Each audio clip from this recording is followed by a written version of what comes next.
કેમ છો મારા ધોરણ 7ના વિદ્યાર્થીઓ? સામાજિક વિજ્ઞાન ભણવાની મજા આવે છે ને? વિડીયો જોઉં છો બધા? જોતા જ હશો, એવું તો નહીં બને કે નહીં જોતા હોય.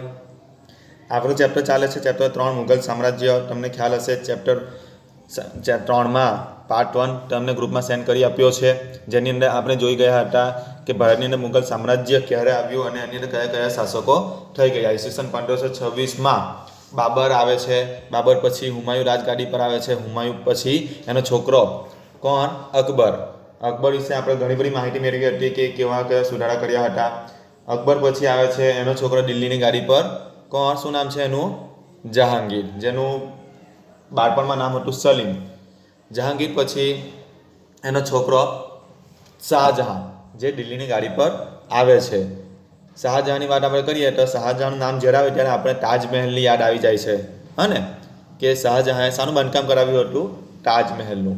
એના વિશે પણ આપણે માહિતી મેળવીશું. હમણાં શાહજહાં વિશે થોડું જોઈએ તો શાહજહાં દિલ્હીની ગાદી પર ક્યારે આવે છે? તો શાહજહાં દિલ્હીની ગાદી પર આવે છે ઈસવીસન 1627માં. અને ક્યારે પૂરું થાય છે એનું શાસન? તો ઈસવીસન 1658માં. 1627માં એ દિલ્હીની ગાદી પર આવે છે અને એનું શાસન પૂરું થાય છે 1658માં. એવું કહે છે શાહજહાંનું હુલામણું નામ ખુરમ હતું. શું હતું? ખુરમ.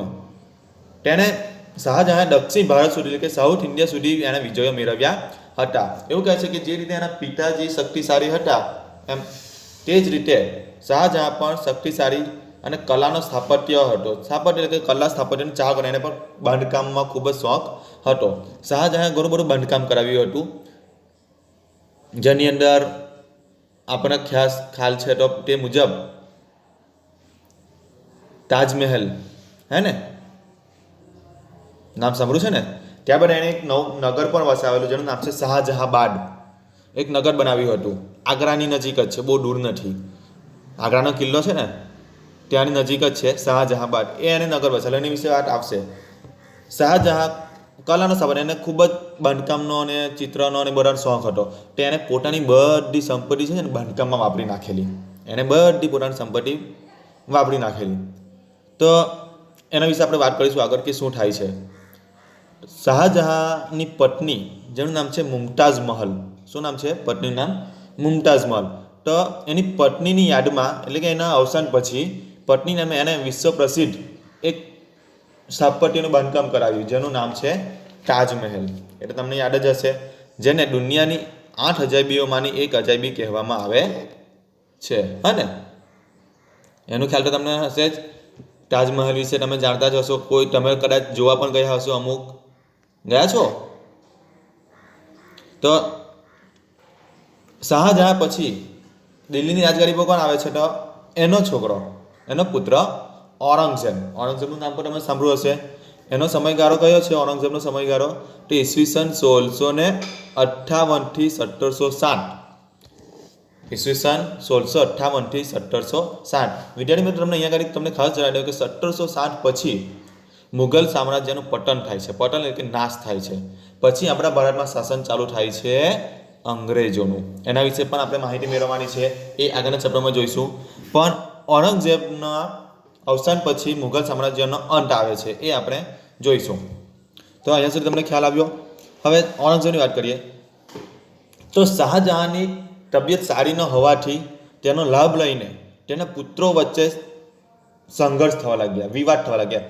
તો શાહજહાંના 4 પુત્ર હતા. શાહજહાંના 4 પુત્ર હતા. તો એમાં થાય એવું છે કે શાહજહાંની તબિયત નથી સારી રહેતી, એટલા માટે ગાદી મેળવવા માટે આ 4 ભાઈઓ વચ્ચે લડાઈ ઝઘડા થવા લાગ્યા. હવે તમને બીજી એક ખાસ વાત કરું તો શાહજહાંની બધી સંપત્તિ બાંધકામમાં વાપરી નાખી હતી. એટલે કે જે હવે પછી આવનાર રાજા હતો એની પાસે રાજગાદી સિવાય બીજું કંઈ હતું નહીં, કારણ કે બધી સંપત્તિના રૂપિયા, ખજાના બધું વપરાઈ ગયું હતું. તો આગળ શું થાય છે? તો દિલ્હી ઉપર કોણ ગાડી પર બેસશે એ માટે અંદરો અંદર લડાઈ થાય છે ભાઈઓ વચ્ચે. તો શાહજહાંનો મોટો છોકરો શું નામ છે? દારા શિકોહ. અને એનો બીજો એક છોકરો છે ઔરંગઝેબ, જેના વિશે આપણે જોઈએ છીએ. તો આ બે વચ્ચે ઘણી વખત સંઘર્ષ થતા, લડાઈ થતી. તો ઔરંગઝેબે શું કર્યું? પોતાના 3 ભાઈઓને એક પછી એક હરાવ્યા. ઔરંગઝેબે પોતાના 3 ભાઈઓને એક પછી એક હરાવ્યા, જેમાં દારા સિકોની એને હત્યા કરી પોતાના ભાઈની જ. અને બીજો એક ભાઈ છે મુરાદ, તો મુરાદને જેલમાં પૂરી દીધો. એને શું કરી દીધો? જેલમાં પૂરી દીધો અને રાજગાદી પચાવી લીધી. એટલે આ રીતે એને પોતાના જ ભાઈઓની હત્યા કરીને રાજગાદી પચાવી લીધી. આ તો 2 જ ભાઈઓની થઈ, એક દારા સિકોની હત્યા કરી અને મુરાદને જેલમાં પૂર્યો. તો ચોથા ભાઈનું શું કર્યું? તો ચોથા ભાઈને ઔરંગઝેબે દેશની બહાર કાઢી મૂક્યો. ભારતમાંથી શું કરી મૂક્યો? દેશની બહાર કાઢી મૂક્યો. અને આમ ઔરંગઝેબે દિલ્હીની ગાદી પર શાસન શરૂ કર્યું. કેટલા વર્ષ સુધી? તો 50 વર્ષ સુધી ઔરંગઝેબે દિલ્હીની ગાદી પર શાસન શરૂ કર્યું. તેનું રાજ્ય ક્યાંથી ક્યાં વિસ્તરેલું હતું? તો ઉત્તરમાં કાશ્મીરથી લઈને દક્ષિણ જીંજ સુધી, દક્ષિણ સુધી. તે જ ઉપરાંત પૂર્વમાં ચટ્ટગાંવથી લઈને પશ્ચિમમાં હિન્દુકુશ પર્વતમાળા વિસ્તાર સુધી એને પોતાનું સામ્રાજ્ય વિસ્તાર્યું હતું. હવે એવું કહેવાય છે કે ઔરંગઝેબ જે છે એ સુન્ની મુસ્લિમ હતો. કોણ હતો? સુન્ની મુસ્લિમ. અને તે અત્યંત એકદમ સાદું જીવન જીવતો હતો, પણ એને ઘણા બધા ખરાબ કામો પર કરેલા. તો એને શું કર્યું? તો એને પોતાના દાદા અકબરની ધાર્મિક નીતિનો ત્યાગ કરેલો. કારણ કે અકબર જે હતો, આપણે જોઈ ગયા, એ સાંપ્રદાયિકતા, બિન સાંપ્રદાયિકતામાં માનતો હતો કે દરેક ધર્મને એને આશ્રય આપેલો, કે દરેક ધર્મના વ્યક્તિઓ પ્રત્યે એને સમભાવ રાખેલો. પણ ઔરંગઝેબ એવો ન હતો. ઔરંગઝેબે એ ધાર્મિક અસહિષ્ણુતા, કે એને ફક્ત ઇસ્લામ ધર્મને મહત્ત્વ આપ્યું હતું. તે સંગીત કલા, મૂર્તિ પૂજા અને ધાર્મિક ઉત્સવોનો વિરોધી હતો. જુઓ, જે રીતે એના દાદા પરદાદાઓ આ બધાના શોખીન હતા ને, સંગીત કલાના અને બધાના ધાર્મિક ઉત્સવોના, પરંતુ ઔરંગઝેબ એવો ન નીકળો. ઔરંગઝેબ બધું નાશ કરવા માંગતો હતો. તેના સમયમાં ઘણા બધા વિદ્રોહ થાય. વિદ્રોહ એટલે કે ત્યાંના લોકોએ એનો વિરોધ કર્યો આ બધી બાબતો, કે આ રીતે શાસન ચાલી શકે એમ નથી, તમે ફક્ત પોતાનું જુઓ, એ સારી વાત કહેવાય નહીં. પ્રજા બાજુ પર ધ્યાન આપવું જોઈએ. હા, એક વાત સાચી કે એક શક્તિશાળી બાદશાહ હતો, કારણ કે તેને ઘણા બધા યુદ્ધો લડ્યા હતા. ઔરંગઝેબે ખૂબ જ યુદ્ધો લડ્યા હતા, એની વાત આગળ આવે છે. જેને લાંબા સમય સુધી ભારતના મોટા ભાગ પર શાસન કર્યું. પછી ઈસવીસન 1760માં તેનું મૃત્યુ થયું. ક્યારે? ઈસવીસન 1760માં ઔરંગઝેબનું મૃત્યુ થયું. અને તેના મૃત્યુ બાદ નિર્બળ શાસકો દિલ્હીની ગાદી પર આવ્યા. નિર્બળ શાસકો એટલે કે જેમની બહુ ખાસ બળ નહીં હતું, એ લોકો બહુ ખાસ શાસન કરી શક્યા નહીં. અને આ રીતે મુઘલ સામ્રાજ્યનો પતન થયો. પતન એટલે કે નાશ થયો. તો અહીંયા સુધી તમને ખ્યાલ આવ્યો હશે. હવે આ તો મુઘલ સામ્રાજ્ય અહીંયા આગળ પૂરું થયું. પણ મુઘલ સામ્રાજ્યના સમયગાળા દરમિયાન, ક્યારે? 1526થી 1760 ગાળા દરમિયાન ફક્ત ભારતનું મુઘલ સામ્રાજ્ય નહીં હતું, પણ રાજપૂત શાસન પર હતું, જેની અંદર ઘણા બધા રાજાઓ થઈ ગયા, કે રાણા સંગ્રામસિંહ, દુર્ગાદાસ, મહારાણા પ્રતાપ, છત્રપતિ શિવાજી. નામ સાંભળ્યા છે ને? મહારાણા પ્રતાપ, છત્રપતિ શિવાજી, પછી રાણા સંગ્રામસિંહ, મહારાજ સાહુજી, એવા ઘણા બધા રાજાઓ તે સમયની અંદર થઈ ગયા, કે જેમણે મુઘલ સામ્રાજ્ય સામે હાર માની નહીં, એમની સાથે યુદ્ધો કર્યા.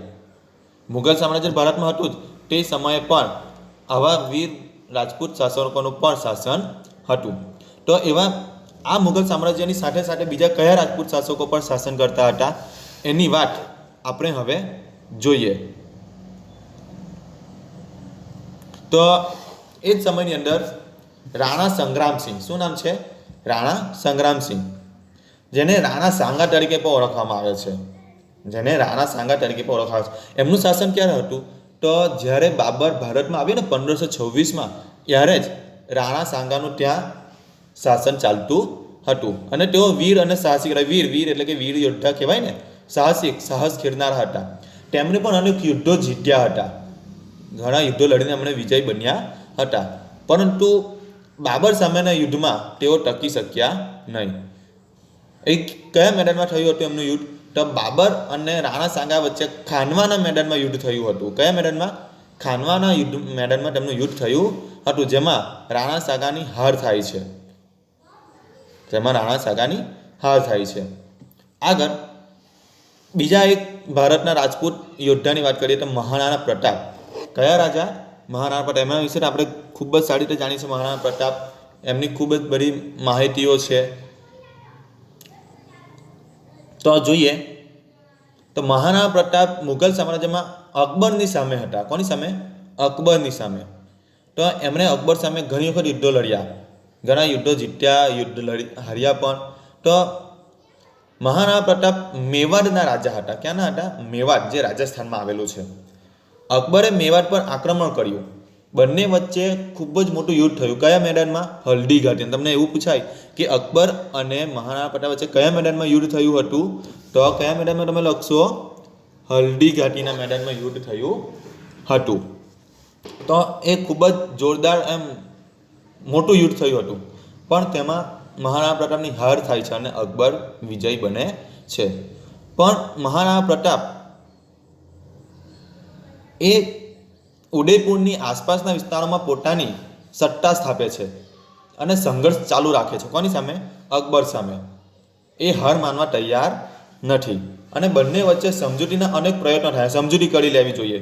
પરંતુ મહારાણા પ્રતાપ ચિત્તોડ, જે રાજસ્થાનમાં આવેલું છે, ખૂબ જ મોટું રાજ્ય છે, પ્રદેશ છે, તો એ મહારાણા પ્રતાપ ચિત્તોડ છોડવા તૈયાર હતા નહીં. એટલે કે અકબરની વાત માનવા તૈયાર હતા નહીં.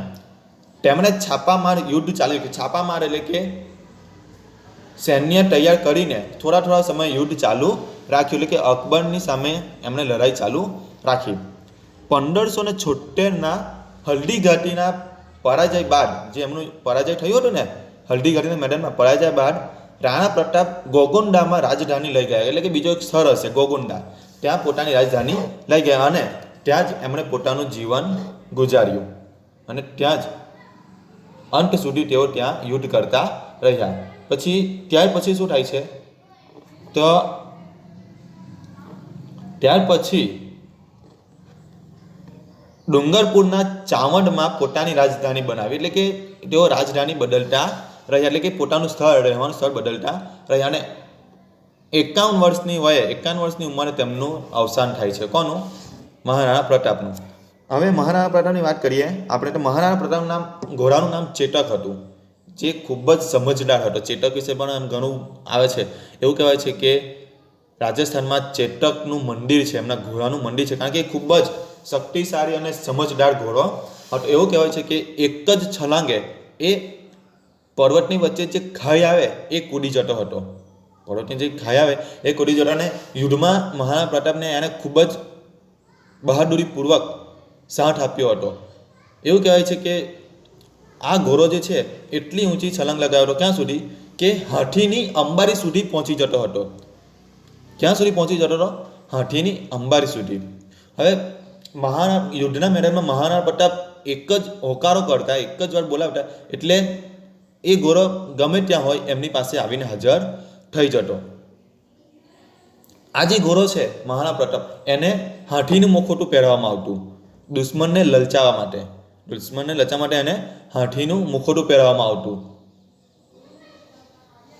જ્યારે એવું કહેવાય છે કે યુદ્ધના મેદાનમાં મહારાણા પ્રતાપ ચારે બાજુ ઘેરાઈ જાય છે અકબરની સેનાની સામે, તો એવું થાય છે કે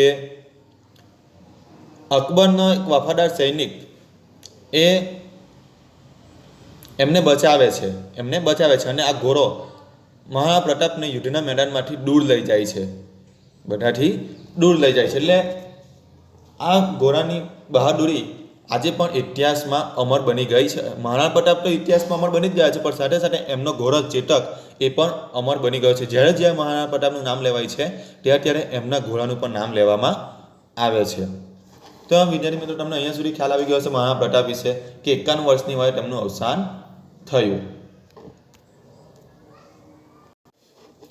આગળ વાત કરીએ તો તે સમયે બીજા એક રાજા પણ હતા, વીર દુર્ગાદાસ રાઠોડ. કોણ હતા? વીર દુર્ગાદાસ રાઠોડ. તો વીર દુર્ગાદાસ રાઠોડ મારવાડના શાસક જસવંતસિંહના મંત્રી અશ્વકર્ણ રાઠોડના પુત્ર હતા. જુઓ, મારવાડના એક શાસક છે જસવંતસિંહ, તેના મંત્રી અશ્વકર્ણ રાઠોડના પુત્ર હતા. એમની તુલના મહારાણા પ્રતાપ સાથે કરવામાં આવે છે. કેમ એમની તુલના? કારણ કે જે રીતે મહારાણા પ્રતાપ એક બહાદુર યોદ્ધા હતા, તેવી જ રીતે વીર દુર્ગાદાસ પણ એક બહાદુર યોદ્ધા હતા અને ઔરંગઝેબના સમયમાં તેમણે તેનું આધિપત્ય સ્વીકાર્યું ન હતું. એવું કહેવાય છે કે ઔરંગઝેબ અને વીર દુર્ગાદાસ વચ્ચે સતત 25 વર્ષ સુધી સંઘર્ષ ચાલેલો. કેટલા વર્ષ સુધી? 25 વર્ષ સુધી. એટલે કે વીર દુર્ગાદાસે ઔરંગઝેબ સામે હાર માની ન હતી અને એના કારણે જ ઔરંગઝેબ એ પૂરેપૂરા ભારતમાં પોતાનો આધિપત્ય સ્થાપાવી શક્યો નહીં. હવે 25 વર્ષ સુધી વીર દુર્ગાદાસ સાથે સંઘર્ષ થવાથી ઔરંગઝેબ થાકી ગયો હતો. એ શું કહ્યો હતો? થાકી ગયો હતો. થાકી ગયો એટલે કે એ વૃદ્ધ પર થવા આવેલો. ઔરંગઝેબ વૃદ્ધ પર થવા આવેલો હતો અને એ હવે વધુ યુદ્ધ લડી શકે એમ ન હતો. તેથી એને પોતાની સેનાને દક્ષિણમાં લઈ જવાને બદલે એને પાછી વાળી લીધી. ક્યાં? દિલ્હીમાં. એને પોતાની સૈન્યને ક્યાં વાળી લીધી? દિલ્હીમાં. કારણ કે એ 25 વર્ષ સુધી દુર્ગાદાસ સાથે યુદ્ધ કરીને થાકી ગયો હતો. તે સિવાય બીજા ઘણા બધા રાજપૂત શાસકો પણ ભારતની અંદર પોતાનું શાસન ચલાવવામાં સમર્થ બન્યા હતા. છત્રપતિ શિવાજી પણ આવી ગયા હતા. તો આ રીતે ઔરંગઝેબનું શાસન નબળું પડવા લાગ્યું હતું. એ વૃદ્ધ થવા લાગ્યો હતો. એટલા માટે એણે પોતાના સૈન્યને પાછું વાળીને દિલ્હી લઈ ગયો અને ત્યાં જ એનું પછી અવસાન થાય છે અને આપણે વાત કરી હતી. ઔરંગઝેબના સમયમાં બીજા એક ખૂબ જ શક્તિશાળી શાસક આપણા ભારતમાં થઈ ગયા, જેનું નામ છે છત્રપતિ શિવાજી. શિવાજી વિશે આપણે ખૂબ સારી રીતે જાણીએ છીએ. તો ભારતના બધા જ મહાન રાજાઓમાં એક મહાન રાજા જો સ્થાન પામ્યા હોય તો એ છે છત્રપતિ શિવાજી, જેમણે મરાઠા સામ્રાજ્યના સ્થાપક હતા. કોના? મરાઠા સામ્રાજ્યના તેઓ સ્થાપક હતા. તેમનો જન્મ 1627માં શિવનેરીના કિલ્લામાં થયો હતો. શિવનેરી કિલ્લો ક્યાં આવેલો છે? મહારાષ્ટ્રમાં. એમનો જન્મ મહારાષ્ટ્રમાં શિવનેરીના કિલ્લામાં થયો હતો અને એમણે મહારાષ્ટ્રમાં મરાઠા સામ્રાજ્યની સ્થાપના કરી હતી. તેમની માતાનું નામ જીજાબાઈ હતું અને પિતાનું નામ શાહજી મહારાજ. શું નામ હતું? પિતાનું નામ શાહજી મહારાજ. તેમના ગુરુ કોણ હતા? તો સમર્થ રામદાસ. તેમના ગુરુ કોણ હતા? સમર્થ રામદાસ. અને બીજું બધું શિક્ષણ એમને એમના દાદાજી પાસેથી મળ્યું હતું. એમના દાદાજી છે કોંડદેવ. શિવાજીના દાદાજી કોણ છે? કોંડદેવ. એટલે કે દેશનું શાસન કઈ રીતે ચલાવવું, યુદ્ધ નીતિ, શસ્ત્રો ચલાવવા, એ બધું જ એમના દાદાજી અને ગુરુજી પાસે શીખવા મળ્યું હતું. તેમણે નાની વયમાં જ યુદ્ધો જીતવાનું ચાલુ કરી દીધું હતું અને 40થી વધારે કિલ્લા એમણે જીતી લીધા હતા. ભારતની અંદર એમણે કેટલા કિલ્લાઓ જીત્યા હતા? 40થી વધારે કિલ્લાઓ જીતી લીધા હતા અને પોતાના સામ્રાજ્યનો વિસ્તાર કર્યો હતો. સામ્રાજ્ય એટલે કે પોતાનું શાસનનો વિસ્તાર કર્યો હતો. આપણે જે વાત કરીએ છીએ ને મુઘલ બાદશાહ ઔરંગઝેબ, તો મુઘલ બાદશાહ ઔરંગઝેબ અને બીજાપુર સાથે તેમણે બીજાપુર એક રાજ્ય છે નાનું, તો બીજાપુર સાથે તેમણે લાંબો સમય સુધી ખૂબ જ યુદ્ધો કરી, સંઘર્ષ કરી, વિજયો પ્રાપ્ત કર્યા હતા. જો એમના વિશે આવે છે આગળ, તો ઈસવીસન 1665માં શું થાય છે?